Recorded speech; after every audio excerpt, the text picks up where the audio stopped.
Hey, Owen, thanks for joining us today. As way getting started, give us a little background on yourself. Okay. So I'm 41 years old.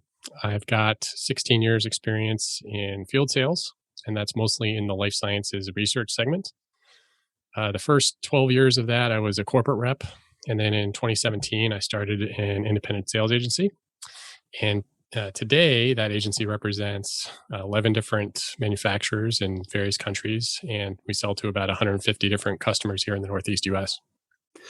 That's, my dad was a manufacturer's rep. It's a hard, I, is well, it?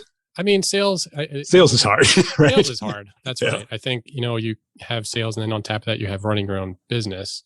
And those two sometimes have tension between them. But I think it's actually, I find it very rewarding personally. Well, I mean, you have a great education. You seem like a smart guy. Why sales? Well, originally I got into it because I wanted to make money. You, That's you not, evil bastard. that's okay. So that's not 100% true. So my first job out of college was actually not even in life sciences. It wasn't even really a job. I started my own company. It was a software company. We were doing web design, and this was back in the early 2000s when web design was, new and A cool. real skill. Yeah. Yeah, it was something you could start up a shop, and there was demand for the talent. And so, my partner and I, we both had computer science experience, and we were like, hey, all we need to do is, throw up a website and pass out some brochures and do Collect some the ads, and money. people are going to knock on our door. And you know what? They don't do That that. doesn't happen. You really have to go out and do it. And so originally, my partner was supposed to be the salesperson on the team, because he had some, sales He had experience. the personality or he had the charm. He had the personality, and he had done some work, doing summer jobs, doing sales. And I was like, that's fine. I'm happy to be the technical person. And I think over time, what happened was he just gravitated more to the technical role. And I was like, if we're going to pay the rent this month, we got to beat the streets a little bit. And literally, that's what it was. It was going door to door to different small businesses saying, hey, are you doing any e-commerce now? Have you thought about it? These are the benefits and so forth. And that was sort of a hard knocks introduction to sales. I didn't have a mentor. I didn't have a book on sales. I had no training, and managed to come out of it with my skin intact and with a little money in my pocket. And then I had a break from the business world for a bit, and when I came back, I kind of had a decision to make. I said, do I want to go back into sales, and if I do, where do I want to? What industry do I want to do this in? Where's the most professional industry? Where are the reps paid the most, and where can I get the best training? And I started looking in medical, and that was actually my first job, medical devices. And then from there, kind of gravitated more into research. Cool. Now, that first year when you decided to start your own firm, what was either the impetus for that? Did you get sick of working for other people? Did you see a particular opportunity? Well, so all those videos that you do on LinkedIn, where you're like, hey, this is what's wrong with CRM. You This mean is what's Mr. wrong with, Cooperative? Yeah. yeah, this is what's wrong with forecasting. Basically, all of those reasons kind of put together. Piled up.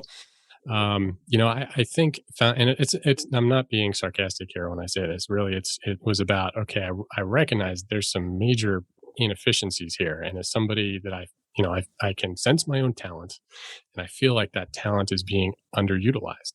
So I can, I can knock on my manager's door and say, hey, Mr. Manager, CRM's not working for me. Can we make some changes? Or, how about we talk about, expanding what's incoming in the pipeline rather than how many meetings I've had last week. And on top of that, there's also a lot of inefficiencies financially. I can remember, getting on a plane takes me a day from Hartford to get literally anywhere. And if you're making that trip for one customer or two customers, that's a colossal waste of resources. And I remember thinking to myself, if I had like some other product lines I could sell, I'd have more customers, I could do more with my time. And I'm realizing that efficiency now. So when I travel up to Boston or down to New York, I typically, it's the same reason. I'll typically have an anchor visit where it's like an important deal, but then I can fill up the rest of my time easily with other products that I have in my bag. I think this is one thing that managers in corporate America have overlooked in the last 15 years because in the 90s we had CRM, but it was really optional. Hmm. Everybody worked off a spreadsheet for the forecast. Yeah. But then when they came out as SaaS and they didn't have to get IT involved and they were selling to managers, so now we had to use a CRM. And then you found the people who became managers were the bean counters who love to play with a CRM. I think there's truth in that.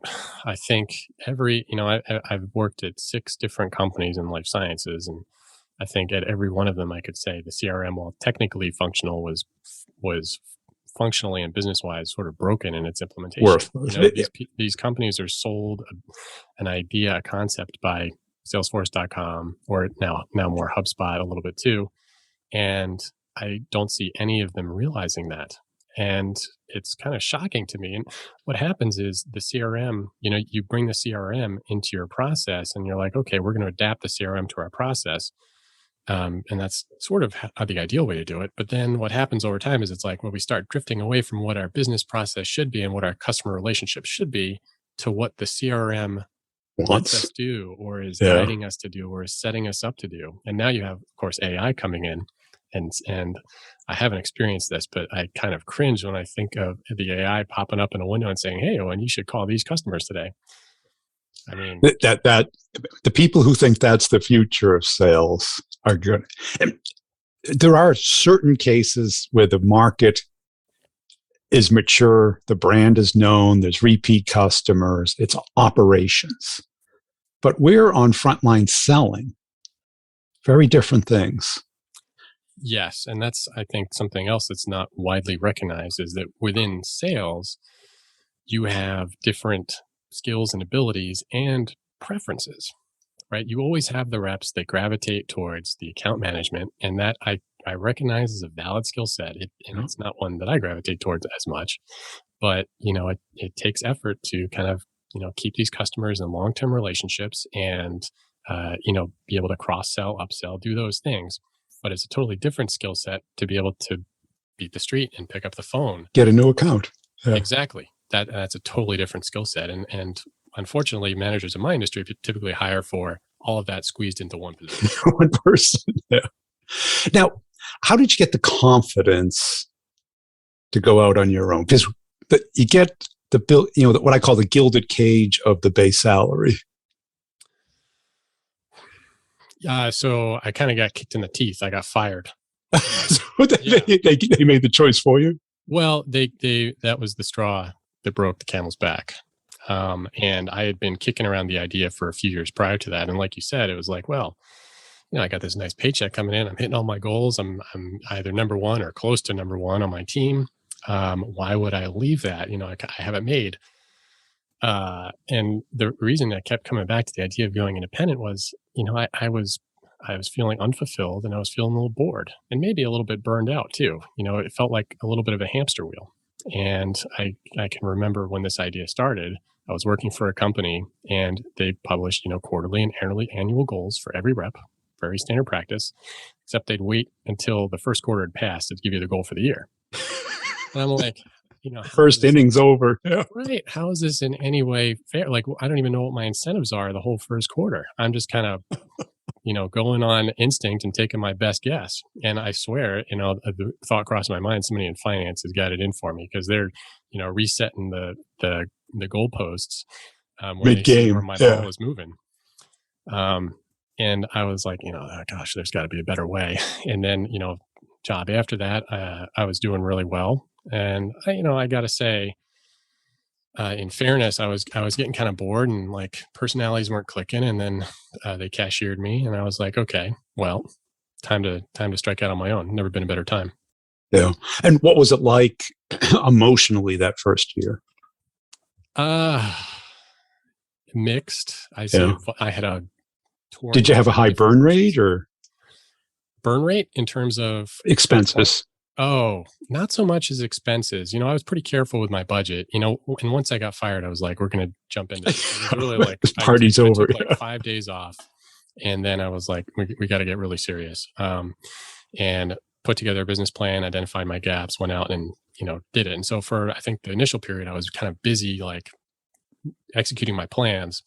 And then of course you get some clients on board and they're like, oh, now I got some stuff to sell. You go out and you start selling, but at the same time, you're trying to get more clients. And then there is definitely a period when you're starting your own agency where you haven't yet developed the customer Right. relationships that are going to support you, and you have to be able to support yourself. So don't do this if you're working paycheck to paycheck. Yeah. If you've been successful and you've got some money in the bank, rather than in a Mercedes in the driveway, that's going to get you through this, and you'll have much better choices as you set yourself up. And how long did it take before you felt a level of comfort that this is not only the right decision, but this is what I want to do? It was a full year probably. Yeah. Yeah. I mean, and again, one of my weaknesses here was I didn't really have a mentor that had done this independently and been successful at it. I had some people that had kicked the tires on the idea and were doing it part-time or that sort of thing. There was an association that I joined, and that was actually quite helpful in terms of kind of seeing what other agencies are out there, how they're doing things. But I think client selection was probably the biggest thing that I didn't really pay much attention to. I had this attitude that you give me a product and you give me a market and I can sell anything. And most of the time that's true. But in terms of client relationships, there's a lot of other dynamics that go on that now I'm savvy to, but initially I wasn't. And what do you look for in a partner, the people that you represent? Now, what my dad always experienced was he would, find somebody, build up a market for them, and then they would cut him loose. So pretty, Well, isn't that nice? Yeah. Yes, I don't really I have that expectation actually, Yeah. because my contracts, almost all of them have like a 30 or 60-day termination for convenience clause, and so they can get rid of me literally anytime. I can also get rid of them, so Yeah. it's a two-way street. And it's really what works for me in terms of retaining clients is the relationship equity that I develop with customers, because even though as an agent, I'm just getting orders for the client and the manufacturer. The customer is dealing directly with the manufacturer on the transaction. They're sending the PO into the manufacturer, not to me. But the person that the customer trusts and listens to is me. Yeah. And I think one, most of my clients realize that, but two, my clients are also busy doing other things. They're trying to expand other Their job. territories. Yeah. They're doing R&D. They're trying to raise funding, and they're like, for them, sales is kind of like, we just need somebody to execute on this, and that person is me. And how many companies do you represent? Currently 11, Okay. 5 domestic and 6 international. And who do you focus on as far as your customers? So life sciences is really big. I mentioned I'm in research, so that's a much smaller spend segment than clinical. And within that, I try to put a portfolio together that's around neuroscience and oncology. And I'm, I have a lot of overlap with product lines, which is key for me. But I'm also kind of a generalist. My experience in 16 years of doing this has been across all areas of research. And so the key for me, there's kind of two keys. One is it's complementary to my current portfolios. Like the customers that trust me, can I go to them and bring a new product to them, and is it going to be a fit? So that's one criteria. The other criteria is, who are the people in the client organization? Are they, is there like a vibe? Do we get along with each other? Right. Do I think they're going to support me? And you mentioned clients, your dad being afraid of having clients get rid of him. My worry is that clients are going to get rid of their marketing program and come to rely on me solely. And I actually have to emphasize that, I'm not a marketing department. Also, you have to have a marketing department, and then you have to have me to execute on the sales. And what you sell, is there a lot of repeat business, or is it kind of like one and then for a long time? So initially, I was focused mostly on equipment, high dollar value items, because that was always a thrill for me as a corporate rep, being able to put A big 6 deal. and sometimes 7-figure deals together. That's a thrill. And unfortunately, once you've done that deal, then the customer relationship really kind of fizzles, because they don't usually in my industry need a second one. Yeah. So I gravitated a little bit more towards a mixed portfolio. And so I do equipment that's high, 6-figure items. I do a lot of consumables and materials that are like 4 or 5-figure items. And then I do services also, which are like 5-figure items. And that Cool. blend actually has served me really well. That's what kept me floating during COVID when all these labs shut down.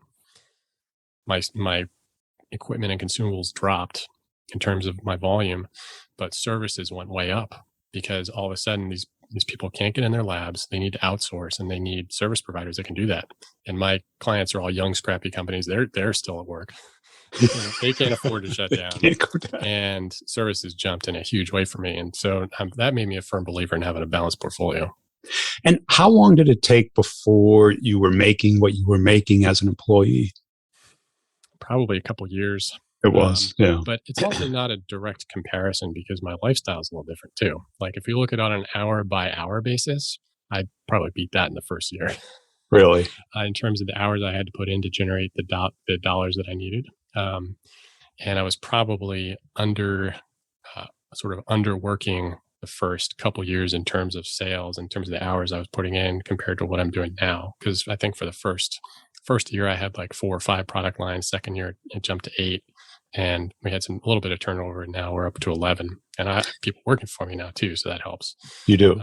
Yeah, but it's not a one-to-one comparison between corporate and independent.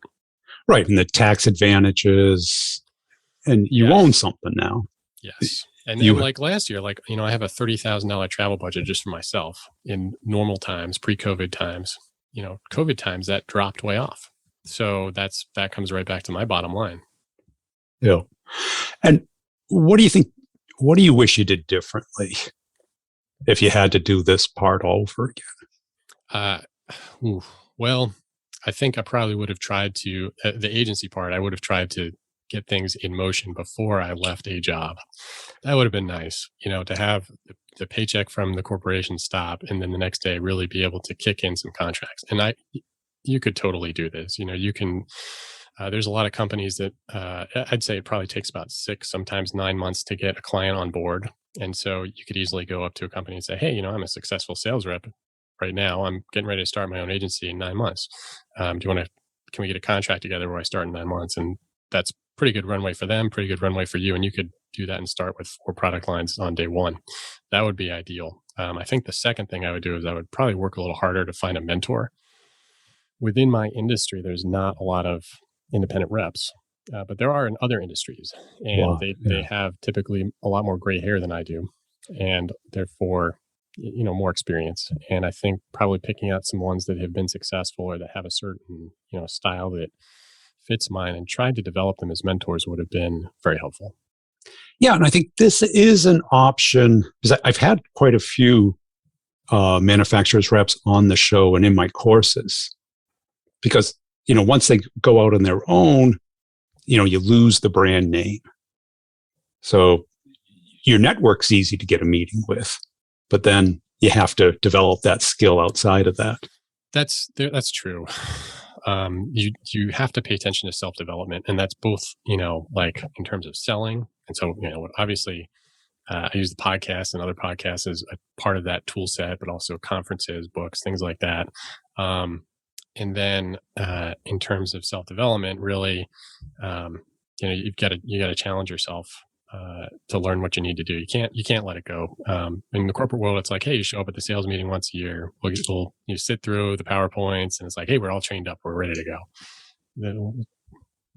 Leave aside how effective that is, but it's kind of, it goes from checking a box in a corporation to when you're on your own. Okay, this is essential. We've got limited time. What are we going to focus on? Because I did the same thing, but kind of just selling me as a service. Yeah. Right.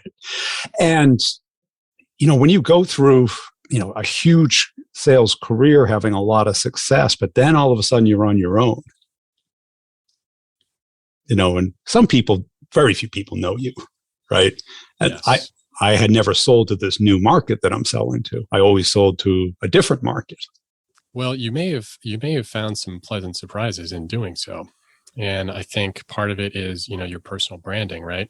And if you develop that, there is I think there can be a magnetism that happens, and I'm fortunate now where probably about once a week I get a call from somebody that wants me to represent them, or at least wants to discuss the idea, and probably uh, a third of those are serious in terms of like, okay, it's not just a company from China that's looking for 100 reps. They're a serious company. They want my background, and so it because of the lack of independent reps and the few people that do what I do in my industry, when you go searching for it, it makes it a little bit easier to find. But I think really i- part of what I've tried to do, rather than day one in my agency, I was going out and I was saying, here I am. I've got experience. I can sell anything. Throw me all the problems that come with this product line. Quality failures, lack of training, poor marketing, whatever. I'll sell right through that.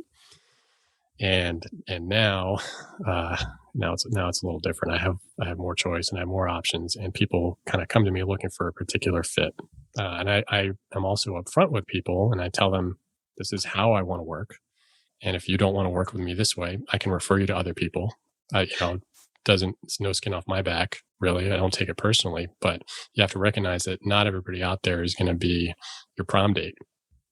Well, the other issue you have is if you have a happy client, they want to hire you and control you and own you. And Well, that hasn't happened to me yet. no, And maybe I'm underpriced. Maybe it's a signal that I'm underpricing myself, right? But I also try to keep some nice bright lines between what I do for a client and what they have to do. And so, of course, that I participate in sales meetings periodically with the team, and I offer advice when it's asked of me. But I don't do like market research for people. I draw some pretty bright lines, and I think what you are asked, and it really makes you think.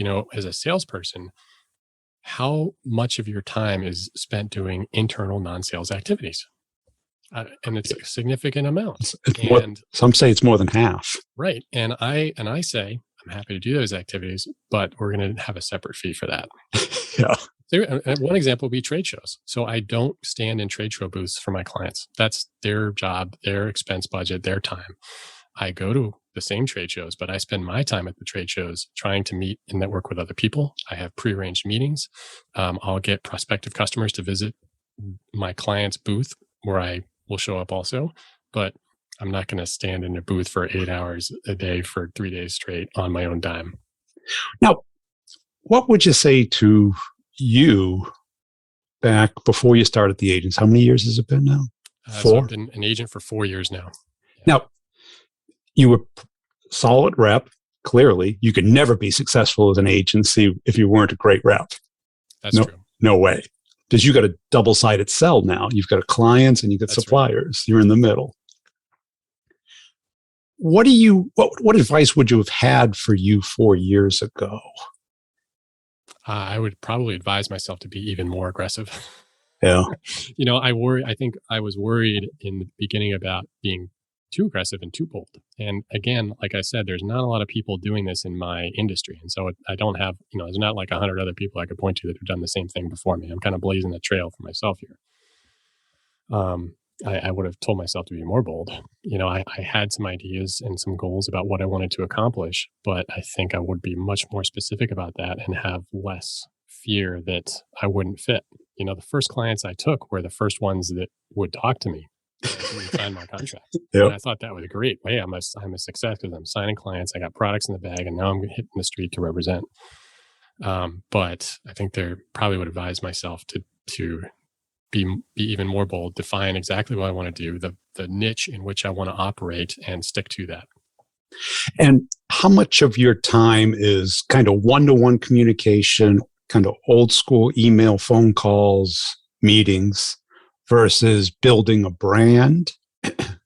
Or because people say, oh, there's no more events. No, there's a 24/7 event all the time. It's called the internet.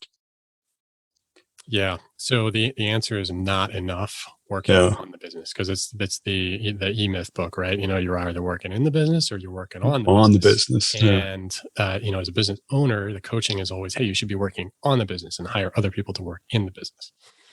That has been a tough balance for me to strike, because when I started, I was a one-man show. Clients came to me and bought Want to me talk to because, you. yeah, because of my personality, my skills, and so forth.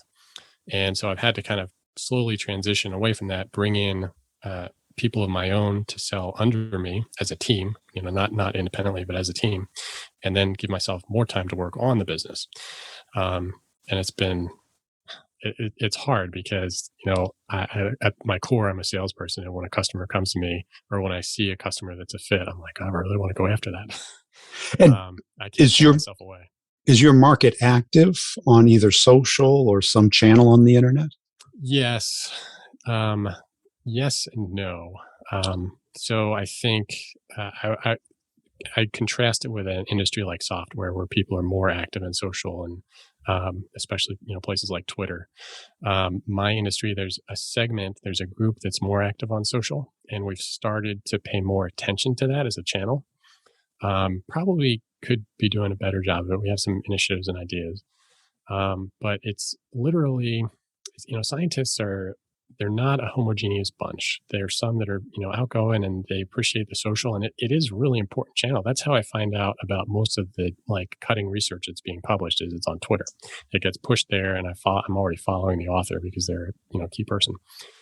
And so in terms of intelligence, very valuable for certain things. It doesn't capture everything yet. And so I think that there's we have to pay attention to it, but we also have to really try to make up for the old school ways where we could maintain relationships with customers in person. And, that would be meetings, it would be in person events and all those things. And trying to, just struggling to reinforce those relationships digitally. And for some for some customers, it works really well. They're, I would say, more digital natives, and they do the video conferencing and it's good. And others just, the kind of haven't adapted yet, and they spend more time at the bench, more time doing internal things that they couldn't accomplish previously. And because this is the number one complaint I hear from senior salespeople, that they know what they're doing, they don't need to be managed, they don't want to be administrated, they want to sell. And corporate America is set up for the college grad who's willing to be told what to do and enter stuff in the CRM all day. Yeah, that's crap. That's crap. I mean, so this is a culture. Those same senior reps. If I were managing them, I'd be like, okay, like you want to have a certain culture, you better step in and coach those younger reps. Those college grads, we're going to set up a system, and you're going to get partnered with one of them Yep. and turn them into the kind of salesperson you think is going to make this company successful. Provide the coaching, provide the mentorship. Now, if you were to have had the foresight that you wanted to do your own thing, but started as a side hustle, how long would it take as a side hustle? After 5 p.m. and before 9 a.m., before you would feel comfortable enough to make the leap? It's hard to say. I mean, I know a couple of people that do it as a side hustle permanently. No one knows. They've got important positions and they still run the side hustle, Yeah. repping, and not just consulting, but repping. I think so. I think the side hustle is actually valid. The main roadblock for me is really ethical. It's like, okay, so let's say I'm traveling to Boston, and my corporate employer is paying for that travel. Is it ethical of me to make some sales calls on the side? Maybe. And so I think an individual. Well, if you had dinner with a friend. Yeah, there's that. And that friend happens to be buying something from you. Well, I don't mean even transacting. I mean building the network, the plan. Yeah, that's a good way to do it. I mean, so trade shows would be a great example. So back when we had in-person trade shows, that's how you really are able to network with the manufacturers that are selling things, especially ones coming from other countries. Like you wouldn't meet them any other way. Some of them I can email now and get a contract, but others, it really is kind of like the personality. It's like, who's this guy who's walking up to my booth, and what do I think he's going to do for me? That you can definitely do as a side hustle. What you need to be doing in your corporate job, if you want to be an independent rep, is you got to develop the business plan and then, build the network. You don't actually need to be carrying product. Right. Signing contracts or selling anything. Right, right. And you could do it as a side hustle. I think the question you got to ask yourself is, why am I not jumping in with both feet? Well, What's stopping me? If I've got the plan, if I know the market is there, you got to jump in with both feet. Trying to have like one foot on either side of the fence is just going to be painful. well, it comes down to one thing: the base salary, Yes. right? Yes. And the Well, okay. benefits. Okay. So in my industry, what that's great. So let's say, a rep with my experience, let's say I could easily get $100,000 base salary. Um, what does that mean? That means, okay, if I start in January, I'm getting paid in January of my base salary. Am I going to be employed in December? Is the company going to decide, okay, Well, Owen's that's it. still in? No one thinks that through, right? No, I mean, the company can get rid of me. It's employment at will. They don't even have 30-day notice. I got 30-day notice in my contracts. And I think if you look at reps in my industry with my experience level and less experience, there's a lot of turnover. People go, 1 year at a job, 3 years at a job. And it's like, okay, well, are you going to be proactive in making your moves, or are you going to be reactive and wait to get, downsized or territory split, all those things that happen? That's a chunk, what the company is putting on paper that they're going to pay you on January 1. It could be a different reality at the end of the year. Well, that's it, because we think we're employees W-2, but we're really treated like contractors that are 1099 Right. on retainer. Right. And so, the first manager I had in medical sales coached me. He said, you should treat this territory like a franchise, treat it like your own business. And that's actually a really helpful way to think about it. So if you're in a corporate job and you've got a comfortable base, and you're hitting your goals, let's say, good rep, ask yourself the question: working for this company, if I had to do it on 100% commission, what would I be willing to do that for? So Yes. let's say I'm getting 150 total package cash as a rep. Okay, now if somebody paid me 200 to do it on commission only, would I do that? Well, if I'm confident in my abilities and Of my course you would. and my You'd be crazy territory, not to. right? And so from there, it's a pretty easy leap. And that's another way to get into the rep business is talk to your current employer, especially when there's economic troubles, and say, hey, I'd be willing to do this job as an independent contractor for you, commission only. And all of a sudden, one, I think you've got a high likelihood of success at most small, mid-sized companies to do that if they're looking for ways to reduce payroll. Um, and the product, the market, you can actually get to work right away. But then you have the freedom. You just bought your freedom to be able to add product lines. And now you can get those efficiencies that you weren't getting before. Rather than doing one customer trips, now you're doing 8 customer trips. Rather than selling one product, you're selling 4 products. And there is an economy of scale doing it, especially if, that, let's say you're just traveling for one meeting. Instead of one product line, now you can sell, 3 or 4 product lines to that same person. You can profit off of that same relationship. And the customer profits too, because they trust you as a source to purchase from. Yeah, cool. Hey, really appreciate your time today, Owen. Where can people connect and follow you? Well, definitely on LinkedIn. I'm slowly building my Twitter presence. And then, of course, my agency website, swiftsci.com, if you're interested in hiring an independent rep in the life science industry.